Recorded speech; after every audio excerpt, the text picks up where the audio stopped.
I wanted my life to be a poem, she says. Oh, a brief note of introduction. The same girlfriend who accused me of only writing about sex and death said I only write about myself. So I wrote about myself, but I made me a girl. I wanted my life to be a poem, she says. A song. I wanted my life to be something college students study, my letters examine, my journals puzzled over and mined for meaning. I wanted my life to be more than the sum of its individual moments. I wanted my life to be, and here she trails off. To be what? Something. She's embarrassed for losing her train of thought, but not too much. She's talking to a lizard after all. A lizard or chameleon of some kind of desert reptile, and even though she has this undivided attention, which she appreciates, she doesn't think the creature will judge too harshly her temporary lapse of eloquence. The bumpy tan reptile thing, the lizard toad or whatever, does not encourage her to continue. It does not, however, ask her to stop, and that's encouraging because she's trying her best to keep the monologue engaging. The creature seems content to wait while she reorders her thoughts as long as she keeps her leg positioned to cast a sliver of shade over its weird little body. And she's more than happy to do that as long as the miniature monster lets her get a few things off of her chest. Her car is back by the highway, haphazardly parked half on and half off the asphalt, nose toward the desert where it slid with exhilarating fishtails after she slammed on her brakes and shuddered to a halt. It was an impulsive stop, a sudden and irresistible action predicated by her need to be out of the car, be away from her driving thoughts and moving under her own power. A stop in the middle of her journey as spontaneous as its start. My parents were really big on making your life count. They were big on the notion of sacrifice and service, embracing your destiny with a missionary zeal. Save the savages, tend to the lepers, something. Her lizard friend is tiny, tinier than she first realized. She could squash the life out of him without any effort at all. The weight of her knee-high boots alone would do it. She wouldn't even have to press down. You know what my parents do now? They retired early, rich. They retired early and rich, and now they buy ridiculous electronic toys and cars that talk to you. They drink cocktails in the afternoon and wine at night and watch American Idol and Trading Spouses. No starving kids, no lepers living in the guest house, TV and booze and electric beds that automatically adjust to their individual comfort settings. She's had this conversation before, the exact same conversation. She was having this conversation less than 24 hours ago, 3 states back from where she stands now, confiding in the lizard. 3 states back in a different time zone, saying the exact same thing. They were in their apartment. They, she and he, him. Well, her apartment, technically. Her name is on the lease, and her 50% of the rent usually winds up being more like 80 or 90%, except for the past 2 months when 50% is equal to 100 in the schizophrenic math of love, where the cosine equals codependency. They were having this exact same conversation, and she was fluttering around the room, lighting on the edge of the desk to the table, her hands beating out a spastic pantomime while she talked, like twin birds with broken wings trying to take flight. She'd been reading that week about Ted Hughes and Sylvia Plath, and how when they first met, Ted had ripped Sylvia's earrings from her ears and Sylvia bit him. How when they had sex, they had giant sex. Oh, see, there's sex in it.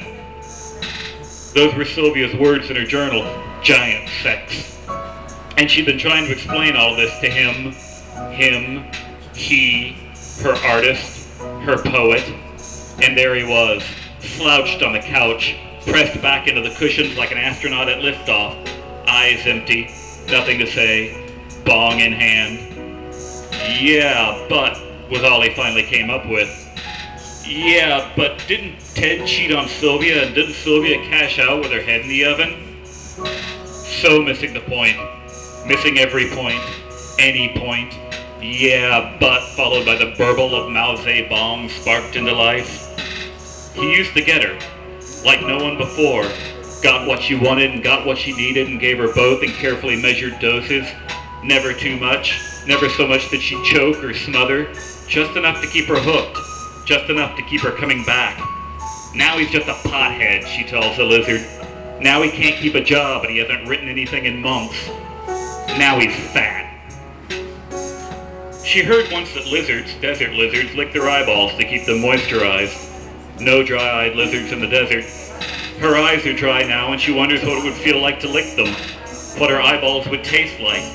And for a moment, she's filled with frustration that she can't lick her own eyeballs, that life would have meaning and purpose if she could.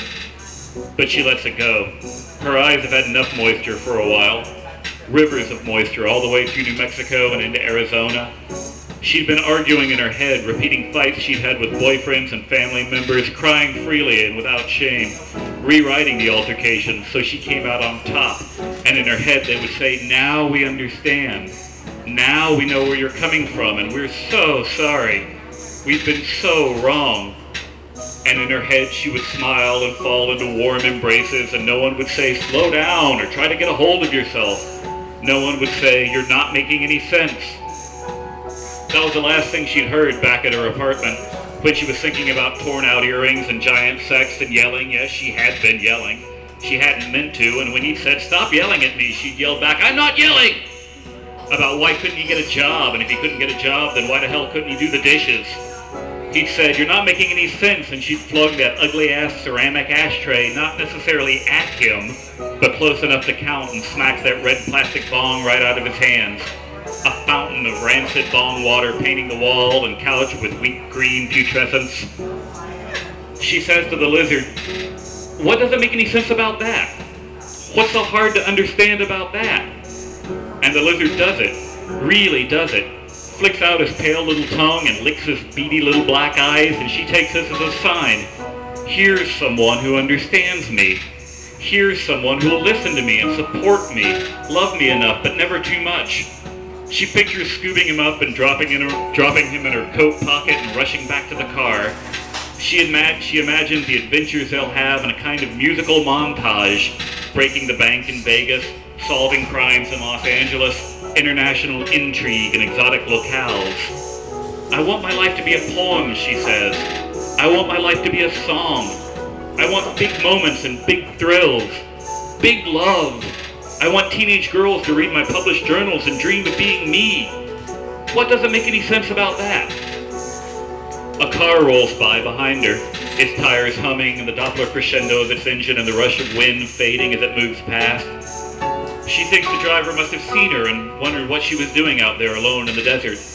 She thinks that maybe he looked at her, craning his neck to keep her in sight as he drove past, somehow moved by her lonely silhouette. An image that will stay in his mind as he completes his business trip and heads home to a wife he'd forgotten he loves and a life he now finds newly engaging. She feels like she's done well out here today, like she's done some good. She tells this to her little friend, her little lizard friend, that she's done some good by just being out here. So the lizard says, "It sounds to me like you need to grow the fuck up." And it turns out she's right. It takes very little effort, almost no effort at all, to crush him with her boot.